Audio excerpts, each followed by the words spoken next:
મિત્રો દ્વારકા પદયાત્રાની શરૂઆત 2026ની થઈ ગઈ છે અને આપણે આગલા વિડીયોમાં તમને દેખાડ્યું કે કાલાવાડ નજીક નિકાવાનો મિત્રો જો મોટા વડાડાનો કેમ્પ દેખાડ્યો. હવે આપણે આ વિડીયોમાં દેખાડશું. મિત્રો જોઈ શકો છો જોગી બાપુ આશ્રમ છે જ્યાં મોટા મોટા સંઘો નીકળતા હોય છે. ત્યાં આજ જોગી બાપુના આશ્રમમાં મિત્રો પ્રસાદી અને રાત્રિ રોકાણના પડાવ નાખતા હોય છે. તો આપણે આ જગ્યાની મિત્રો સંપૂર્ણ માહિતી મિત્રો તમને આપવા નથી. જોઈ શકો છો મિત્રો જો આ જામનગર જતો રસ્તો છે. અહીંથી જામનગર 7 કિલોમીટર દૂર છે અને આ બાજુ કાલાવાડ નિકાવા તરફથી આવતો રસ્તો જોઈ રહ્યા છો તમે.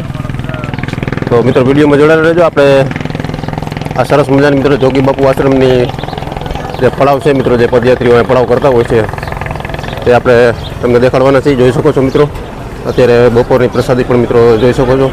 આ એક જબરદસ્ત મોટા મોટા 2 સંઘ મિત્રો જો અહીંયા પહોંચી ગયા છે અને તેમના માટે સરસ મજાની જો મિત્રો પ્રસાદીની વ્યવસ્થા પણ મિત્રો જોઈ શકો છો ચાલુ છે. આ બાજુ બહેનો પણ મિત્રો જોઈ શકો છો બેઠા છે. હજારો લોકો મિત્રો દર વર્ષે આ જગ્યામાં પ્રસાદી લેતા હોય છે. જોગી બાપુ આશ્રમ છે અને થેબા ગામ આવે છે. થેબા ગામની અંદર જ આ આશ્રમ છે. તો મિત્રો વિડીયોમાં જોડાયેલા રહેજો. મિત્રો આ થેબા ગામનો જે કેમ્પ છે જે જામનગરથી 7 કિલોમીટર પહેલાં આવે છે અને પછી જામનગર સિટી આવે છે. આ આશ્રમમાં મિત્રો જો મોટા મોટા સંઘો અહીંયા આવતા હોય છે. જો વૌઠાથી પણ આવેલા છે. અલગ અલગ સંઘો પણ મિત્રો આ જગ્યામાં અત્યારે જો પડાવ નાખીને બપોરની પ્રસાદી લઈ રહ્યા છે. જોઈ શકો છો આ બધા જેટલા પણ સંઘમાં મિત્રો તમે પ્રસાદી જે પદયાત્રીઓ લઈ રહ્યા છે તે અલગ અલગ સંઘના છે. અત્યારે જે પ્રસાદી લઈ રહ્યા છે તે વૌઠાના પદયાત્રીઓ છે. તો આપણે આગળ પણ તમને દેખાડશું મિત્રો જો અહીંયા શું સુવિધા છે. જોઈ શકો છો મિત્રો જો સરસ મજાનું કેવડું મોટું વિશાળ આશ્રમ છે. જો મિત્રો જોઈ શકો છો બહેનો માટે સરસ મજાની મિત્રો જો આરામની વ્યવસ્થા પણ મિત્રો જો અહીંયા કરવામાં આવી છે. આ જોગી બાપુનો આશ્રમ છે થેબા ગામમાં જે આવેલું છે. જોઈ શકો છો આ બપોરના સમયે મિત્રો જે પ્રસાદી લઈને આરામ કરી રહ્યા છે એવી રીતે ઉપર પણ મિત્રો જો સરસ મજાની વ્યવસ્થા છે. ત્યાં પણ આપણે તમને દેખાડી દઈશું. હજારો લોકો દર વર્ષે મિત્રો આ જગ્યામાં પ્રસાદી લેતા હોય છે. જો મિત્રો આ જેન્ટ્સ માટેનો વિભાગ છે જ્યાં બધા આરામ કરતા હોય છે. જોઈ શકો છો મિત્રો અને અહીંયા જોઈ શકો છો બહેનો પણ જો પ્રસાદી પૂરી વણી રહ્યા છે. જોઈ શકો છો આપણે જો અત્યારે રસોડા વિભાગના દ્રશ્ય દેખાડી રહ્યા છે. જો મિત્રો લાઈવ ગરમા ગરમ જો મિત્રો પૂરીઓ બની રહી છે. અને પ્રસાદીની વાત કરું તો જો ચણાનું શાક છે, સંભારો છે. જોઈ શકો છો મિત્રો દર વર્ષે મિત્રો આ જગ્યામાં લાખો સંખ્યામાં પદયાત્રીઓ પહોંચતા હોય છે અને પ્રસાદી લેતા હોય છે. જો આ પ્રસાદીમાં તમે જોઈ શકો છો મિત્રો સુખાજીનો શીરો છે અને દાળ ભાત શાક જેમ જેમ મિત્રો પ્રસાદીમાં સંઘ પહોંચતા હોય છે એવી જ રીતે મિત્રો જો પ્રસાદીની શરૂઆત થઈ ગઈ છે. જો અત્યારે જો આ શાક પૂરું થઈ ગયું છે અને નવા શાકની તૈયારી પણ મિત્રો જો પાછળના રસોડા વિભાગમાં ચાલુ થઈ ગઈ છે. જો અહીંયા ગરમા ગરમ લાઈવ પૂરીઓ બની રહી છે. આ પડાવ મિત્રો એવો છે જોગી બાપુ આશ્રમનો જે બરાબર જામનગર પહેલાં આવે છે ને તમે જો પદયાત્રીઓ પણ જોઈ શકો છો. જે પદયાત્રીઓ અહીંયા આવતા હોય ને આ જ જગ્યાએ બધા પડતા પ્રસાદી લેતા હોય છે. જોગી બાપુનું આશ્રમ છે અને સામે મેન હાઈવે છે અને સરસ મજાની મિત્રો જો વ્યવસ્થા સાથે બધા લોકોને પ્રસાદી કરાવતા હોય છે. જોઈ શકો છો મિત્રો હવે જો અત્યારે બહેનોનો પ્રસાદીનો સમય થઈ ગયો છે. જો મિત્રો અત્યારે બહેનો પ્રસાદી લેવા આવી રહી છે અને આ બધા સ્વયંસેવક સભ્યો પણ જો સરસ મજાની વ્યવસ્થા કરી રહ્યા છે. આપણે પ્રસાદીમાં પણ તમને દેખાડી દઈ. જો મિત્રો એક મિનિટ ઉભા રહેજો ભાઈ. જો મિત્રો આજની પ્રસાદીમાં મિત્રો જો શીરો છે, ગાંઠિયા છે, પૂરી છે, શાક છે, રોટલી છે અને દાળ ભાતનું મિત્રો જો સ્વયંસેવક સભ્યો પ્રસાદી આપી રહ્યા છે. જો અને સરસ મજાની મિત્રો જો છાશ પણ મિત્રો જો ઠંડી અહીંયા પ્રસાદીમાં અપાઈ રહી છે. જય દ્વારકાધીશ દાદા, જય દ્વારકાધીશ, જય દ્વારકાધીશ. જો મિત્રો અલગ અલગ સંઘો જે આ જગ્યામાં પ્રસાદી લેતા હોય છે. જોગી બાપુનું આશ્રમ જોઈ શકો છો અને પૂરેપૂરી સેવા સાથે મિત્રો દ્વારકાધીશના પદયાત્રીઓ જે પદયાત્રામાં જતા હોય તેમની સેવા પણ મિત્રો જો અહીંયા કરી રહ્યા છે. જોઈ શકો છો આ ભાઈઓનો પ્રસાદી વિભાગ છે અને આ બાજુ પણ મિત્રો જો ભાઈઓનો વિભાગ છે. હવે બૈરાનો પણ મિત્રો થોડી વારમાં પ્રસાદી ચાલુ થવાની છે. અલગ અલગ સંઘો પણ મિત્રો આ જગ્યામાં પ્રસાદી લેવા પહોંચતા હોય છે. જો મિત્રો ઓમ ગુરુ ભગવાન આ અમારો જોગી બાપાનો આશ્રમ આ અમારા ગુરુની પ્રેરણાથી ચાલે.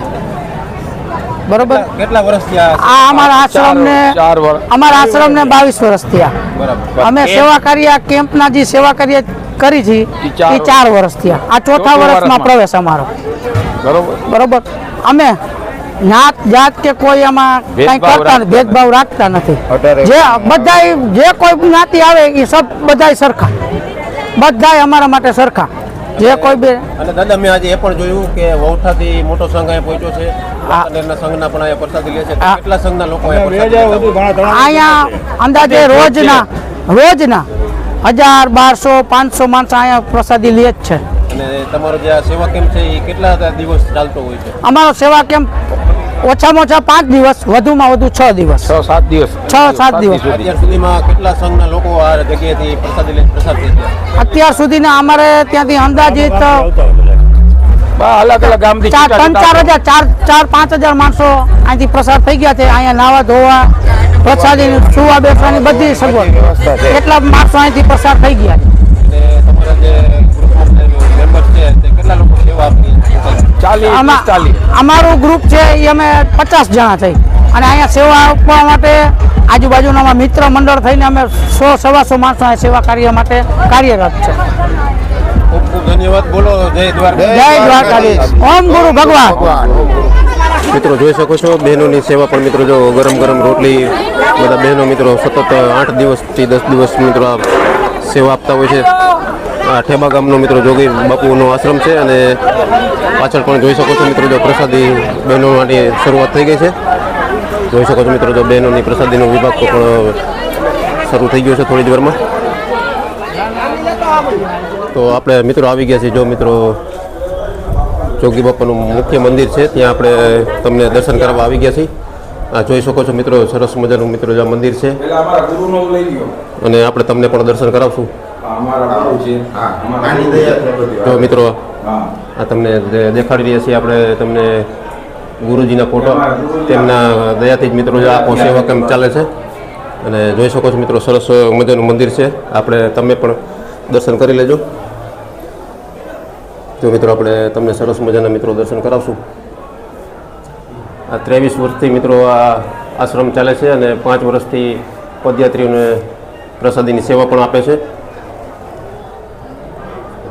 જો મિત્રો અહીંયા લખેલું છે જોગી બાપાનો સંદેશ પણ મિત્રો જો આપણે તમને વચાવી રહ્યા છીએ. આ તમે પણ વાંચતા જજો. જોઈ શકો છો મિત્રો.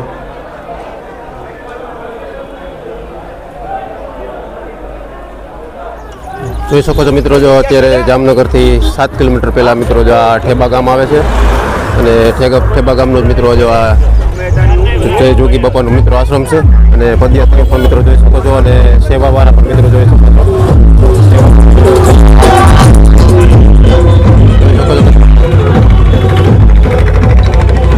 તો મિત્રો હવે આપણે આ વિડીયો તમને માહિતી કેવો લાગ્યો. હવે આપણે આગળ જશું જે 7 કિલોમીટર જામનગર છે તેના પણ મિત્રો અલગ અલગ કેમ્પ મિત્રો આપણને આગળના વિડીયોમાં બતાવશું. તો ચેનલમાં નવા હોય તો ચેનલ સાથે જોડાયેલા રહેજો. ફરીથી મળશું આપણે એક નવા વિડીયો સાથે. તો કોમેન્ટમાં જય દ્વારકાથી જરૂર લખજો મિત્રો.